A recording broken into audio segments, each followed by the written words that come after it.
بسم اللہ الرحمن الرحیم۔ تاریخوں میں آیا ہے کہ برقیاروق نے سلطان بنتے ہی 3 احکامات دیے۔ ایک یہ کہ سلطان ملک شاہ کو زہر دینے والے باطنی کو اسی طرح سزائے موت دی جائے جس طرح سلطان نے وفات سے پہلے حکم دیا تھا۔ دوسرا یہ کہ اس باطنی کی بہن روزینہ کی طرف کوئی آنکھ اٹھا کر نہ دیکھے، وہ اس لڑکی کے ساتھ شادی کرنے کا فیصلہ کر چکا تھا۔ اور اس نے تیسرا حکم یہ دیا کہ یہ کسی کو پتہ نہ چلے کہ سلطان کو ایک باطنی نے زہر دے کر مارا ہے، ہر کسی کو یہ بتایا جائے کہ سلطان طویل علالت کے بعد فوت ہوئے ہیں۔ اس تیسرے حکم کی تعمیل تو کی گئی، لیکن موت کا اصل باعث پوشیدہ نہ رکھا جا سکا۔ سلطان ملک شاہ کی موت کوئی معمولی واقعہ نہ تھا، نہ وہ کوئی عام آدمی تھا کہ لوگ سنتے اور رسمی سا افسوس کر کے بھول جاتے۔ سلطان ملک شاہ کوئی روایتی سلطان یا بادشاہ بھی نہیں تھا کہ رعایا کو افسوس نہ ہوتا۔ لوگ یہ کہہ کر خاموش ہو جاتے کہ آج ایک مر گیا ہے تو کل دوسرا بادشاہ آ جائے گا۔ سلطان ملک شاہ کی موت تو یوں تھی جیسے سلطنت اسلامیہ کا سب سے زیادہ مضبوط ستون گر پڑا ہو۔ باطنی ابلیسیت کے طوفان کو روکنے والا یہی ایک شخص ہی تو تھا۔ یہ الگ بات ہے کہ ابھی تک وہ اس طوفان کو روک نہیں سکا تھا اور ابلیسیت پھیلتی ہی جا رہی تھی، لیکن سلطان ملک شاہ نے اپنی پوری توجہ اور اپنے پورے ذرائع اور اپنی پوری جنگی طاقت اسی کے خلاف مرکوز کر رکھی تھی۔ وہ اسلام کا پاسبان تھا، اسلام کے اصل نظریے اور روح کی آبیاری کرنے والا ملک شاہ ہی تھا۔ وہ صرف اپنے خاندان کو ہی عزیز نہ تھا بلکہ رعایا کا بچہ بچہ اس کا نام احترام اور محبت سے لیتا تھا۔ وہ جب فوت ہوا تو اس کے گھر میں جو کوہرام بپا ہوا وہ جنگل کی آگ کی طرح دیکھتے ہی دیکھتے سارے شہر میں پھیل گیا۔ ایک ہجوم تھا جو اس کے گھر پر ٹوٹ پڑا تھا۔ دربان کسی کو اندر جانے سے روک نہ سکے تھے، خود دربان دھاڑے مار مار کر رو رہے تھے۔ ان سب کے سامنے اس باطنی جعلی درویش کو پکڑ کر باہر لائے اور اسے زدوکوب کیا جا رہا تھا۔ گھر کی عورتیں چیخ چلا رہی تھی کہ اس کافر نے سلطان کو زہر دے دیا ہے۔ اس قسم کی صورتحال میں سلطان کی موت کا اصل باعث پوشیدہ نہ رکھا جا سکا۔ ایک تو سارے شہر میں برقیاروق نے اعلان کروا دیا کہ سلطان ملک شاہ فوت ہو گئے ہیں، اور اس کے ساتھ ہی ہر طرف قاصد دوڑا دیے گئے کہ تمام سلطنت میں یہ اطلاع پہنچ جائے۔ اس اعلان کے ساتھ دوسرا اعلان یہ بھی کروایا گیا کہ کل نماز جنازہ کے بعد تمام لوگ گھڑ دوڑ کے میدان میں اکٹھے ہو جائیں، ایک باطنی کو سزائے موت دی جائے گی۔ اس اعلان سے قدرتی طور پر ہر کسی کے ذہن میں یہ سوال ابھرا کہ اس باطنی کو سزائے موت کیوں دی جائے گی؟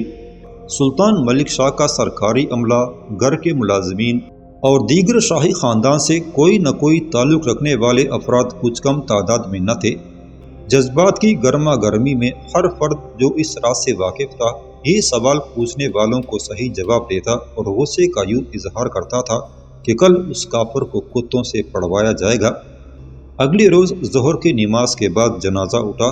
اس وقت تک جہاں جہاں تک اطلاع پہنچ سکتی تھی وہاں وہاں سے لوگ سیلاب کی طرح امٹ کر مرو میں آ گئے تھے۔ نماز جنازہ گھڑ دوڑ کے میدان میں پڑھائی گئی۔ اس کے بعد سلطان ملک شاہ کو قبر میں اتارا گیا، اور جب قبر میں مٹی ڈال دی گئی تو اس باطنی کو میدان میں لایا گیا جس نے سلطان مرحوم کو زہر دیا تھا۔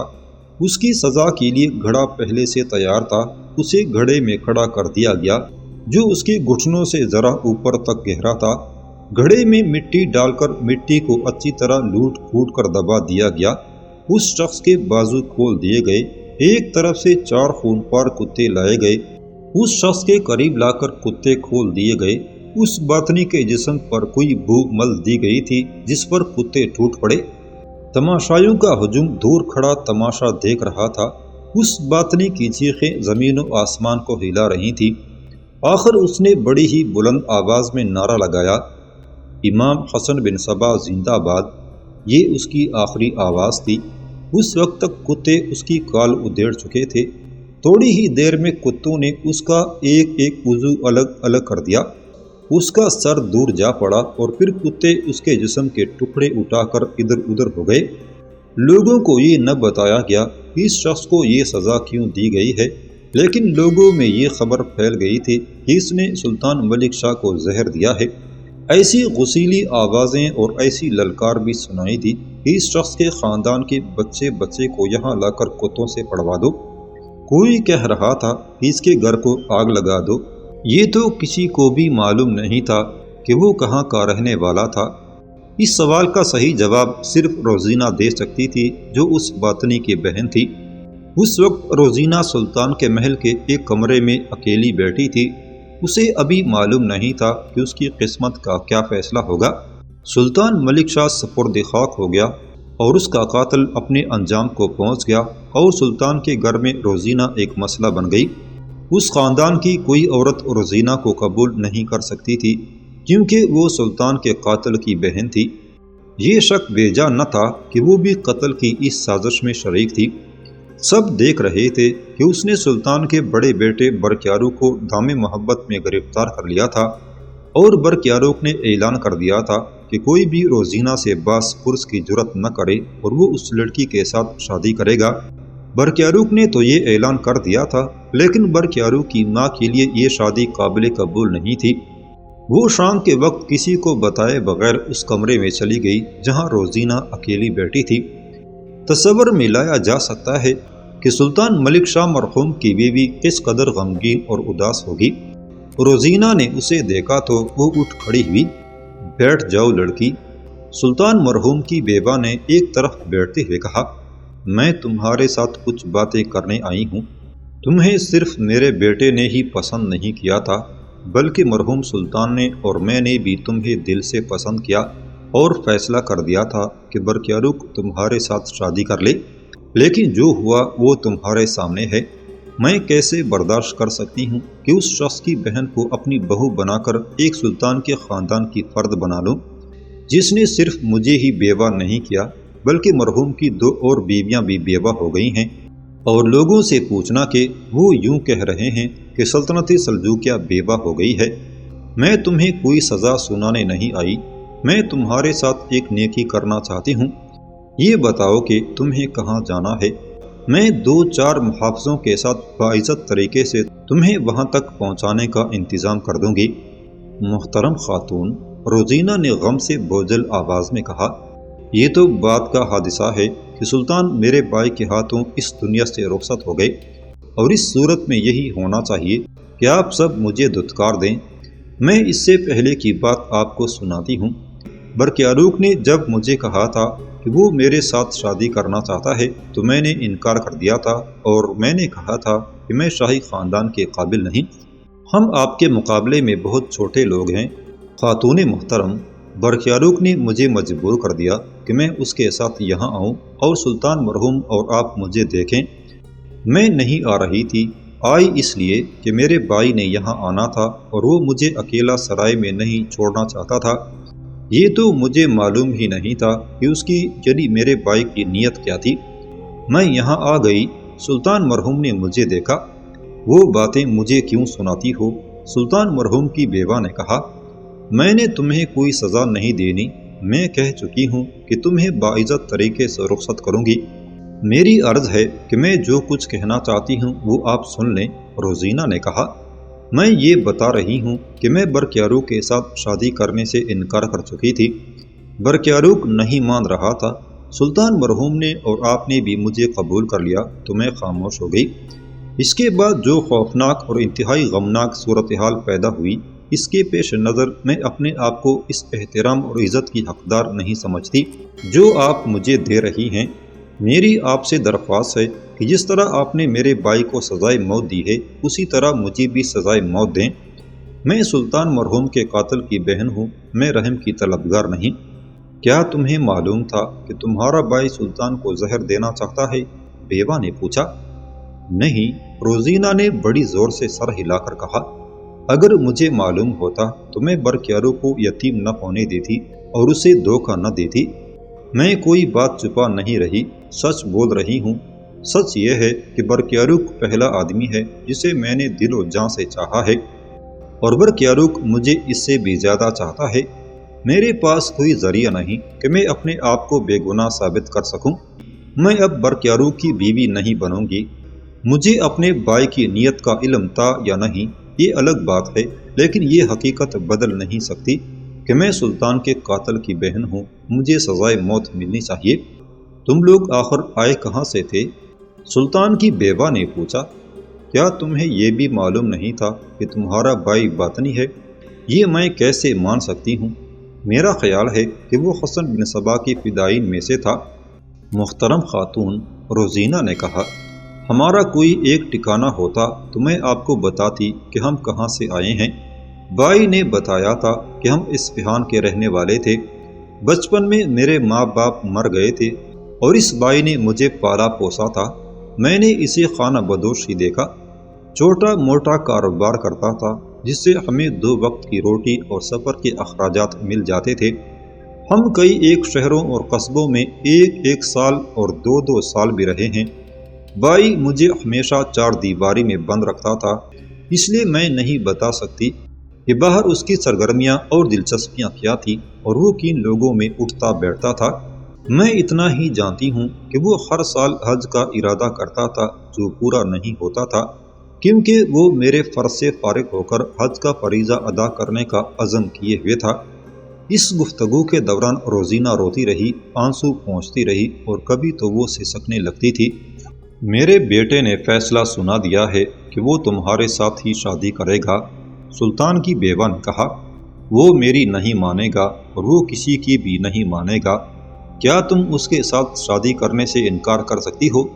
انکار ہی تو کر رہی ہوں، روزینہ نے آنسو پہنچتے ہوئے کہا۔ میں یہ جو کہتی ہوں کہ مجھے بھی سزائے موت دے دیں، اس کی ایک وجہ تو یہ ہے کہ میں قاتل کی بہن ہوں اور اس کے ساتھ تھی، اور دوسری وجہ یہ ہے کہ میرا کوئی ٹھکانہ نہیں، کوئی گھر اور میرا کوئی وارث نہیں۔ میرے لیے ایک ہی پناہ گاہ ہے اور وہ قبر ہے۔ میں آپ سے عرض کرتی ہوں کہ مجھے قبر میں اتار دیں۔ میں آپ کو فیصلہ سنا چکی ہوں کہ آپ کے خاندان کی فرد نہیں بنوں گی، نہ اپنے آپ کو اس کا حقدار سمجھتی ہوں۔ برقیارو کی ماں روزینہ کے رونے سے، اس کے بولنے کے انداز سے اور اس کے بار بار یہ کہنے سے کہ اسے سزائے موت دی جائے اتنی متاثر ہوئی کہ اس سوچ میں پڑ گئی کہ اس لڑکی کو بھٹکنے کے لیے یا کسی غلط آدمی کے ہاتھ چڑھ جانے کے لیے تنہا نہ چھوڑے۔ یہ تو برقیارو کی ماں کا فیصلہ تھا کہ اس کا بیٹا اس لڑکی کے ساتھ شادی نہیں کرے گا، لیکن وہ شش و پنج میں پڑ گئی کہ لڑکی کو کہاں بھیجے۔ ویسے بھی وہ سلطان مرحوم کی طرح رحم دل عورت تھی۔ میں تمہیں اپنے گھر سے نکالنا نہیں چاہتی روزینہ، سلطان کی بیوہ نے کہا۔ اگر میں تمہاری شادی کسی اور آدمی سے کرا دوں تو تم قبول کر لو گی؟ میں بلا سوچے کوئی جواب نہیں دے سکتی، روزینہ نے کہا۔ خدا کی قسم، ابھی تو میرے دل اور دماغ پر اس قدر بوجھ ہے کہ میں یہی ایک فیصلہ کیے ہوئے ہوں کہ مجھے زندہ رہنے کا کوئی حق نہیں۔ میں تمہیں زندہ رہنے کا حق دیتی ہوں، سلطان کی بیوہ نے کہا۔ تم سوچ لو پھر مجھے بتا دینا، میں تمہارا کوئی بہتر بندوبست کر دوں گی۔ محترم خاتون، روزینہ نے کہا، آپ یہ کام کریں کہ برقیارو کے دل سے مجھے نکال دیں۔ میرا مطلب یہ ہے کہ اسے قائل کریں کہ میرا خیال چھوڑ دے۔ بے شک وہ سلطان ہو گیا ہے اور اس نے سلطان کی حیثیت سے حکم دیا ہے کہ وہ میرے ساتھ ہی شادی کرے گا، لیکن اس کا یہ حکم مجھے اچھا نہیں لگا۔ بیٹے ماؤں کو حکم دیتے اچھے نہیں لگتے، بلکہ یہ گناہ ہے۔ میں اس گناہ میں شریک نہیں ہونا چاہتی۔ سلطان کی بیوہ نے سر جھکا لیا جیسے اسے کوئی اور سوچ آ گئی ہو۔ کمرے کا دروازہ کھلا۔ ماں نے اور روزینہ نے دیکھا دروازے میں برقیارو کھڑا تھا۔ اس کے چہرے کے تاثرات بتا رہے تھے کہ اسے ماں کا اس کمرے میں آنا اچھا نہیں لگا۔ آپ کا احترام مجھ پر فرض ہے ماں، برقیارو نے اپنی ماں سے کہا، لیکن یہ پوچھنا میرا حق ہے کہ آپ یہاں کیوں آئی ہیں؟ میرا خیال ہے کہ آپ اسے یہ کہنے آئی ہیں کہ یہ قاتل کی بہن ہے، اس لیے اس پر بھروسہ نہیں کیا جا سکتا۔ برقیارو روزینہ کے بہتے آنسو دیکھ رہا تھا۔ اسے اندازہ ہو گیا تھا کہ اس کی ماں اسے کیا کہہ رہی ہوگی۔ برقیارو، روزینہ نے کہا اور ذرا رک کر بولی، معاف کرنا، مجھے برقیارو نہیں بلکہ مجھے سلطان محترم کہنا چاہیے۔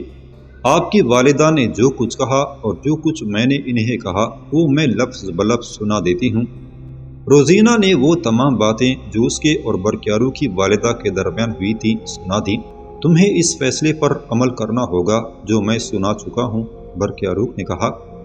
میں یہ نہیں کہوں گا کہ میں تمہیں حکم دے کر اپنی بیوی بناؤں گا، یہ میرے دل کی آواز اور میری روح کا مطالبہ ہے۔